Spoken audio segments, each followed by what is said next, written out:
नमस्कार, मैं सुनीता कथा मंथन में आप सबका स्वागत करती हूँ। कथा मंथन में आज सुनिए प्रेमचंद्र जी द्वारा रचित कहानी भूत। मुरादाबाद के पंडित सीतानाथ चौबे गत 30 वर्षों से वहां के वकीलों के नेता हैं। उनके पिता उन्हें बाल्यावस्था में ही छोड़कर परलोक सिधारे थे। घर में कोई संपत्ति ना थी। माताजी ने बड़े बड़े कष्ट झेलकर उन्हें पाला और पढ़ाया। सबसे पहले वह कचहरी में 15 रुपए मासिक पर नौकर हुए, फिर वकालत की परीक्षा दी, पास हो गए, प्रतिभा दी।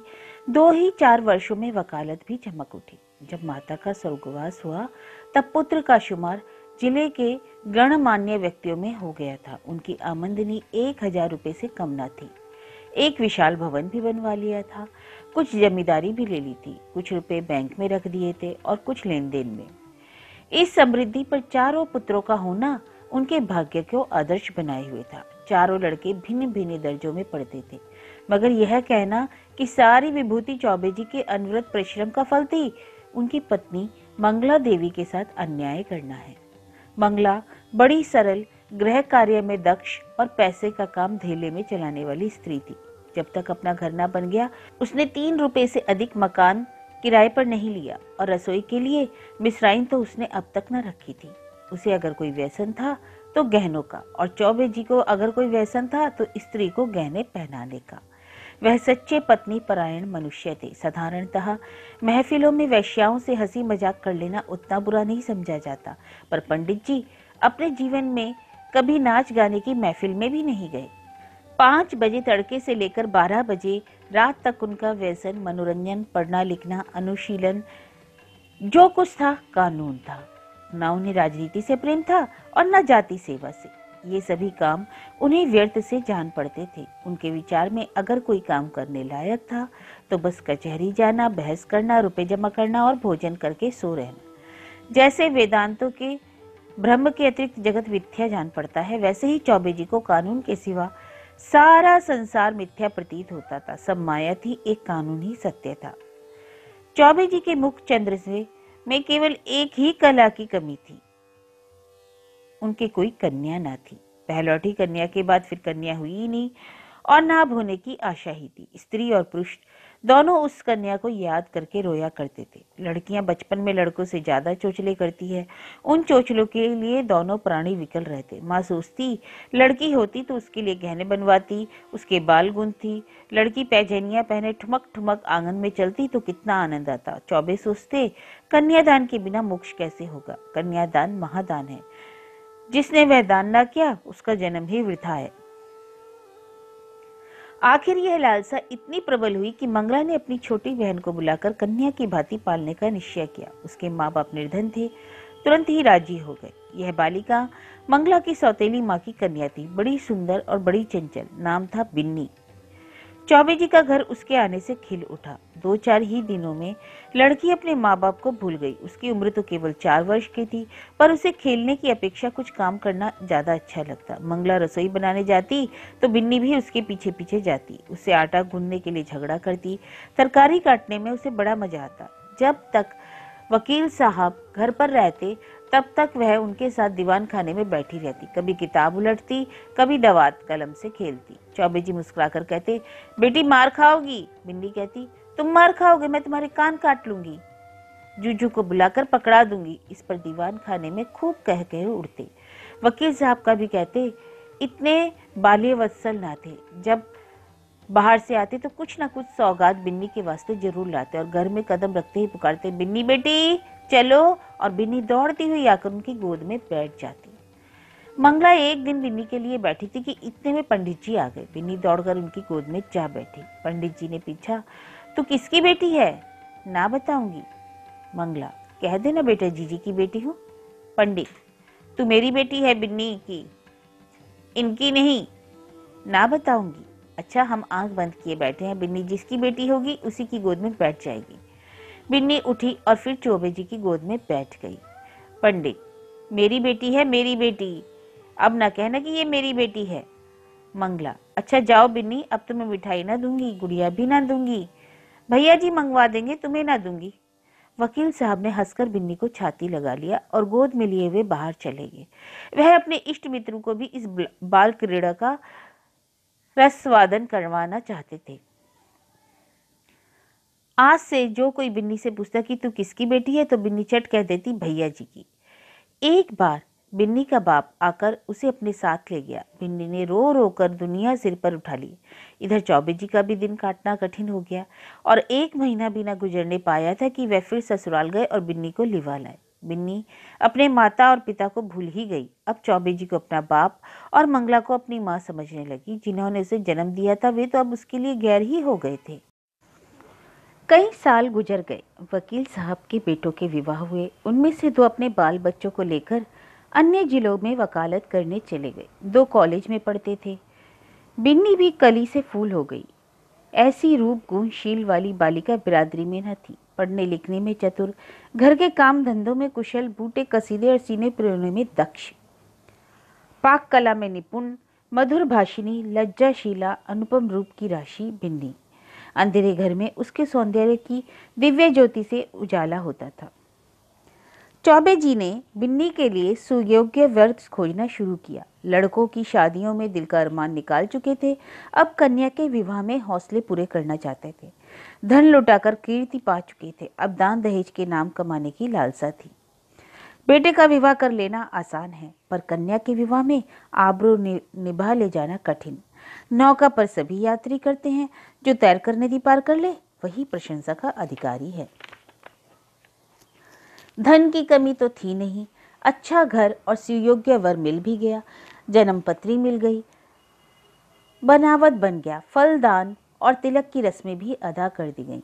पर हाय रे दुर्देव, कहाँ तो विवाह की तैयारी हो रही थी, द्वार पर दर्जी, सुनार, हलवाई सब अपना अपना काम कर रहे थे, और कहाँ निर्दय विधाता ने ही और ही लीला रच दी।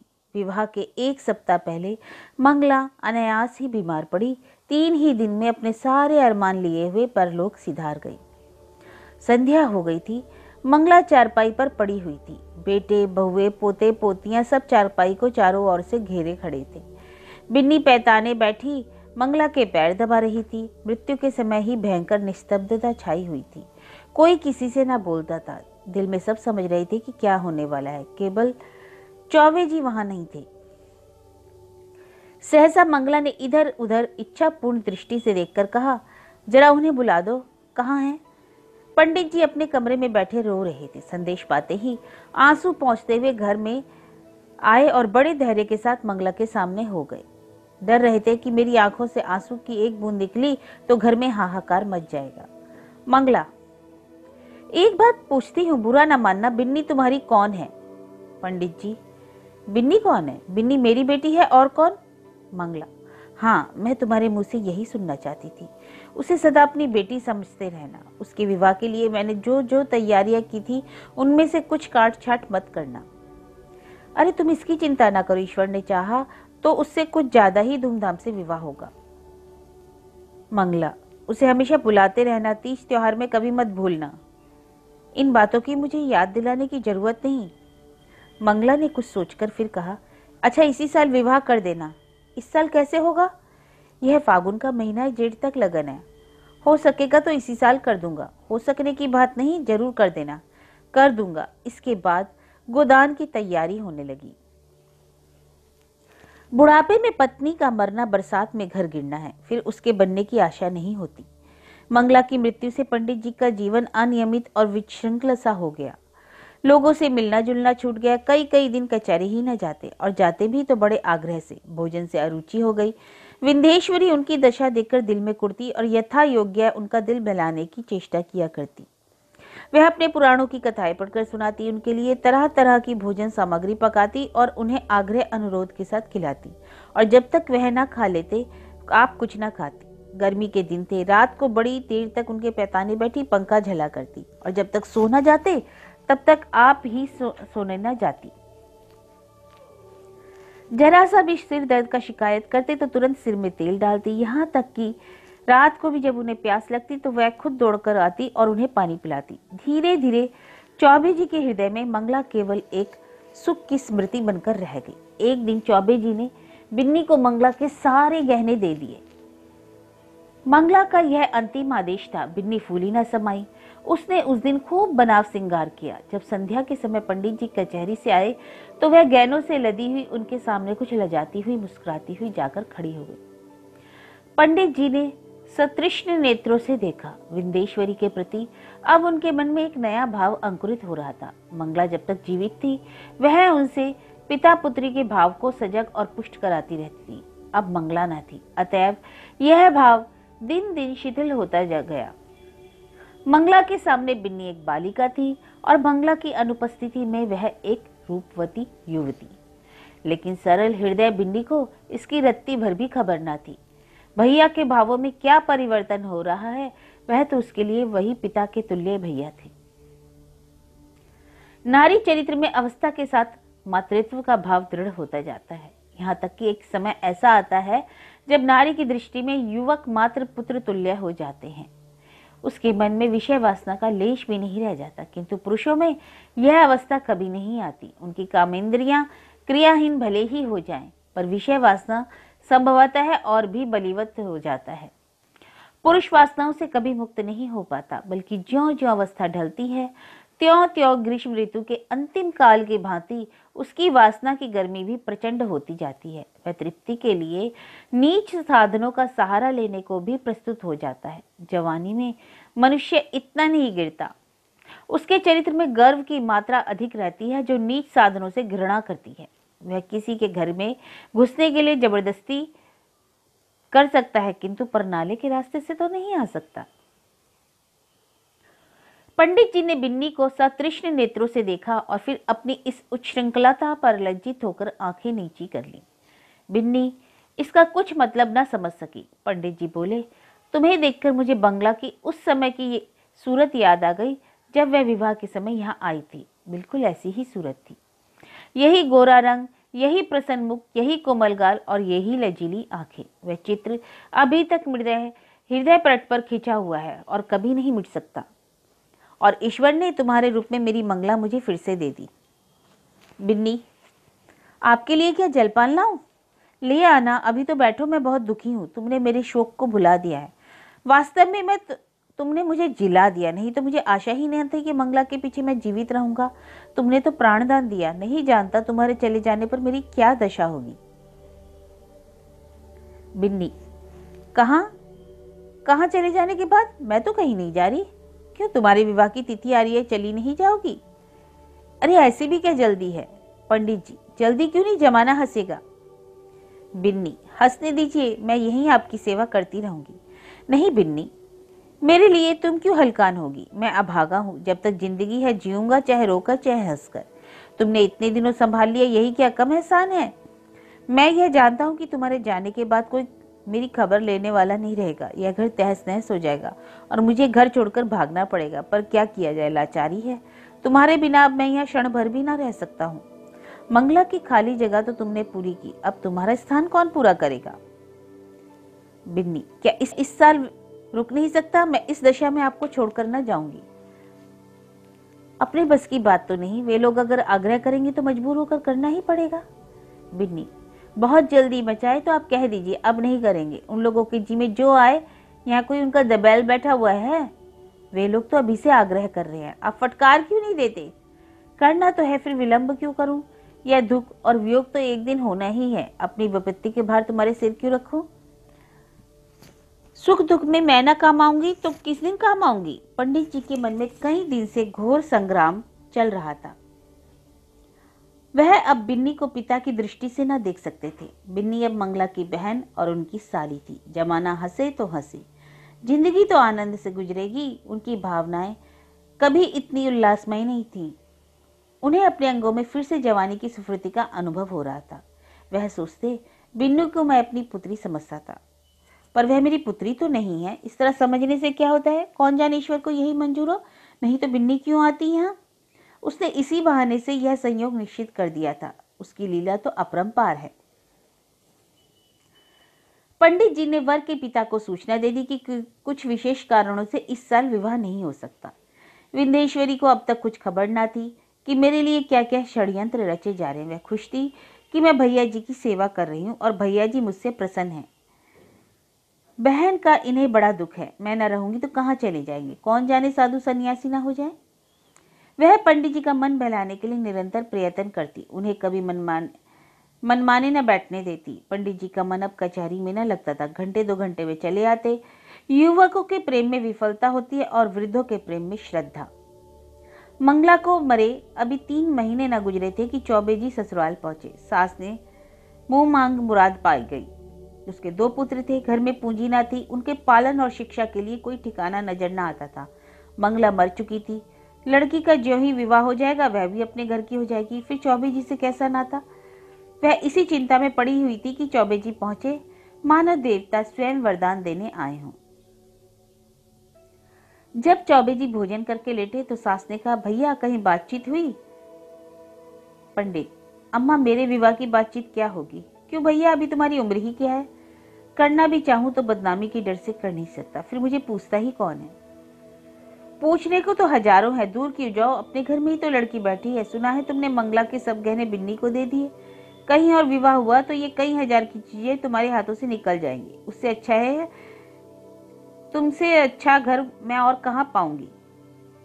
अंधा क्या मांगे 2 आंखें। चौबे जी ने मानो विवश होकर सास की प्रार्थना स्वीकार कर ली। बिन्नी अपने गांव के कच्चे मकान में अपनी माँ के पास बैठी हुई थी। अब की चौबे जी ने उसकी सेवा के लिए एक लौंडी भी साथ कर दी थी। विंध्येश्वरी के दोनों छोटे भाई विस्मित होकर उसके आभूषण देख रहे थे। गांव की कई स्त्रियां देखने आई और उसके रूप लावण्य का विकास देखकर चकित हो गई। यह वही बिन्नी है जो यहाँ मोटी फरिया पहने खेला करती थी। कैसा रूप रंग निखर आया है, सुख की देह है ना। जब भीड़ कम हुई, एकांत हुआ तो माता ने पूछा, तेरे भैया जी तो अच्छी तरह है ना बेटी, यहाँ आए थे, बहुत दुखी थे। मंगला का शोक उन्हें खाए जाता था। संसार में ऐसे मर्द भी होते हैं जो स्त्री के लिए प्राण दे देते हैं, नहीं तो यहाँ स्त्री मरी और चट दूसरा विवाह रचाया, मानो मनाते हो कि यह मरे तो घर में नई नवेली आवे। विंध्येश्वरी उन्हें याद करके रोया करते, चली आई, ना जाने कैसे होंगे। मुझे तो डर लगता है तेरा ब्याह हो जाने पर कहीं साधु फकीर ना हो जाए। माँ मुझे भी यही डर लगता है, इसी से तो मैंने कह दिया अभी जल्दी क्या है। और तुम्हारे जाने से उन्हें उतना ही दुख और अधिक होगा बेटी। सच तो यह है कि तुम्ही को देखकर जीते हैं। इधर तुम्हारी डोली उठी, उधर उनका घर सत्यानाश हुआ। मैं तुम्हारी जगह होती तो उन्हीं से ब्याह कर लेती। ए हटो अम्मा, गाली देती हो। उन्होंने मुझे बेटी करके पाला है, मैं भी उन्हें अपना पिता। चुप रह पगली, कहने से क्या होता है। अरे कुछ तो सोचो अम्मा, कितनी बेढंगी बात है। मुझे तो इसमें कोई बेढंगापन नहीं नजर आता। क्या कहती हो अम्मा, उनसे मेरा मेरा मैं तो लाज के मारे मर जाऊं, उनके सामने ताक ना सकूं। वह भी कभी ना मानेंगे, और मानने की बात भी है क्या कोई। ये उसका जिम्मा मैं लेती हूँ, मैं उन्हें राजी कर लूंगी, तू राजी हो जाए। याद रख, यह कोई हंसी खुशी का ब्याह नहीं है, उनकी प्राण रक्षा की बात है, जिसके सिवा संसार में दूसरा कोई और नहीं रास्ता है। फिर कभी उनकी कुछ उम्र भी तो ऐसी नहीं है, 50 से 2 ही 4 साल तो ऊपर होंगे। उन्होंने एक ज्योतिषी से पूछा भी था, उसने कुंडली देखकर बताया आपकी जिंदगी कम से कम 70 वर्ष की है। देखने सुनने में भी वह 100-200 में एक आदमी है।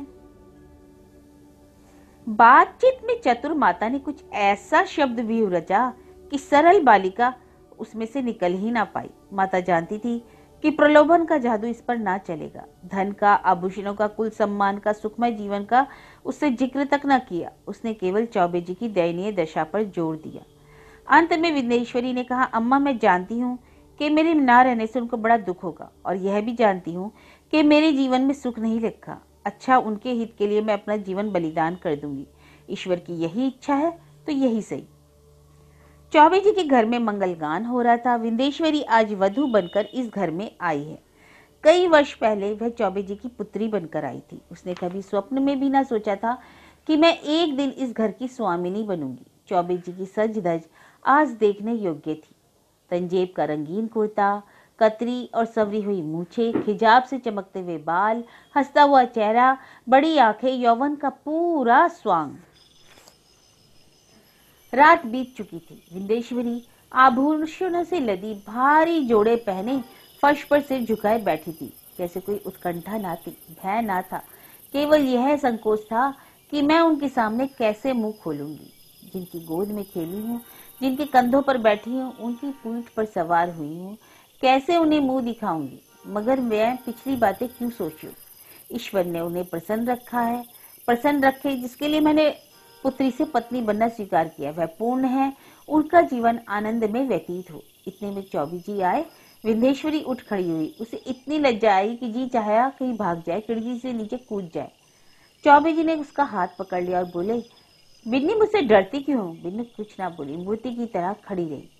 एक क्षण में चौबे जी ने उसे बिठा दिया। वह बैठ गई। उसका गला भर आता था। भाग्य की यह निर्दय लीला, यह क्रूर क्रीड़ा उसके लिए असहनीय हो रही थी। बिन्नी बोलती क्यों नहीं? क्या मुझसे नाराज हो? विंध्येश्वरी ने अपने कान बंद कर लिए। यही परिचित आवाज वह कितने दिनों से सुनती चली आती थी, आज वह व्यंग से भी अधिक तीव्र हो गई। सहसा पंडित जी चौंक पड़े, आंखें फैल गई और दोनों हाथ मेंढक के पैरों की भांति सिकुड़ गए। वह 2 कदम पीछे हट गए। खिड़की से मंगला झांक रही थी। छाया नहीं, मंगला थी, सदेह साकार सजीव। चौबे जी ने कांपती हुई टूटी फूटी आवाज में कहा, बिन्नी बिन्नी बिन्नी, वह देखो क्या है। बिन्नी ने घबराकर खिड़की की ओर देखा, कुछ ना था। बोली, क्या है? मुझे तो कुछ नहीं दिखाई देता। अब गायब हो गई, लेकिन ईश्वर जानता है, मंगला थी। कौन? बहन? हाँ हाँ वही, खिड़की से अंदर झांक रही थी। मेरे तो रोए खड़े हो गए। विंध्येश्वरी कांपती हुई बोली, मैं अब यहाँ नहीं रहूंगी। नहीं नहीं बिन्नी, कोई डर नहीं, मुझे धोखा हुआ होगा। बात यह है कि वह घर में रहती थी, यहीं सोती थी। इसी से कदाचित मेरी भावना से उनकी मूर्ति लाकर खड़ी कर दी। यह कोई बात नहीं, आज का दिन मंगलमय है कि मेरी बिन्नी यथार्थ में मेरी हो गई। यह कहते कहते चौबे जी फिर चौंके। फिर वही मूर्ति खिड़की से झांक रही थी। मूर्ति नहीं, सदेह सजीव साकार मंगला। अब कि उसकी आंखों में क्रोध ना था, तिरस्कार ना था, हास्य भरा हुआ था। मानो वह इस दृश्य पर हंस रही थी, मानो उसके सामने कोई अभिनय हो रहा है। चौबे जी ने फिर कांपते हुए कहा, बिन्नी बिन्नी, फिर वही देखो देखो, वहां मंगला खड़ी है। विंध्येश्वरी चीखकर उनके गले से चिपट गई। चौबे जी ने महावीर जी का नाम जपते हुए कहा, मैं किवाड़ बंद किए देता हूँ। बिन्नी, मैं इस घर में नहीं रहूंगी भैया जी। तुमने बहन के अंतिम आदेश को नहीं माना, इसी से उनकी आत्मा दुखी हो रही है। मुझे तो किसी अमंगल की आशंका हो रही है।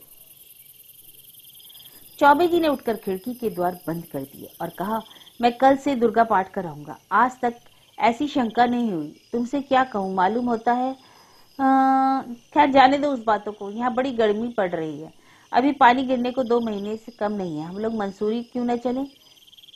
मेरा तो कहीं जाने को जी नहीं चाहता। कल से दुर्गा पाठ जरूर कराना। मुझे अब इस कमरे में नींद ना आएगी। पंडित, ग्रंथों में यही देखा है कि मरने के बाद केवल सूक्ष्म शरीर रह जाता है। फिर समझ में नहीं आता यह स्वरूप क्यों दिखाई दे रहा है। मैं सच कहता हूँ बिन्नी, अगर तुमने मुझ पर दया न की होती तो मैं कहीं का न रहता। शायद इस वक्त मैं बद्रीनाथ के पहाड़ों पर सिर टकराता होता, या कौन जाने विष खाकर प्रणाम करना चुका होता। विंध्येश्वरी, मंसूरी में किसी होटल में ठहरेंगे? नहीं नहीं, मकान मिलते हैं। मैं अपने एक मित्र को लिखे देता हूँ, वहां कोई मकान ठीक करके रखेगा। बात पूरी ना हो पाई थी कि ना जाने कहां से आकाशवाणी हो रही। आवाज आई, बिन्नी तुम्हारी पुत्री है, बिन्नी तुम्हारी पुत्री है। चौबे जी ने दोनों आंख बंद कर लिए। भय से थर थर कांपते हुए बोले, बिन्नी यहाँ से चलो, ना जाने कहां से आवाज आ रही है। बिन्नी तुम्हारी पुत्री है, यह ध्वनि सहस्र कानों में पंडित जी को सुनाई पड़ने लगी, मानो उस कमरे की एक एक वस्तु से यही सदा आ रही है। बिन्नी ने रोकर पूछा, कैसी आवाज थी? क्या बताऊं, कहते हुए लज्जा आती है। जरूर बहन जी की आत्मा है। बहन मुझ पर दया करो, मैं सर्वथा निर्दोष हूँ। फिर वही आवाज आ रही है, हाय ईश्वर, हाय कहाँ जाऊं, मेरे तो रोम रोम में ही शब्द गूंज रहे हैं। बिन्नी बुरा किया, मंगला सती थी, उसके आदेश की उपेक्षा करके मैंने अपने हक में जहर बोया। क्या करूं, कहाँ जाऊं? यह कहकर पंडित जी ने कमरे के किवाड़ खोल दिए और बेतहाशा भागे। अपने मर्दाने कमरे में पहुंचकर वह गिर पड़े, मूर्छा आ गई। विंध्येश्वरी भी दौड़ी, पर चौखट से बाहर निकलते ही गिर पड़ी।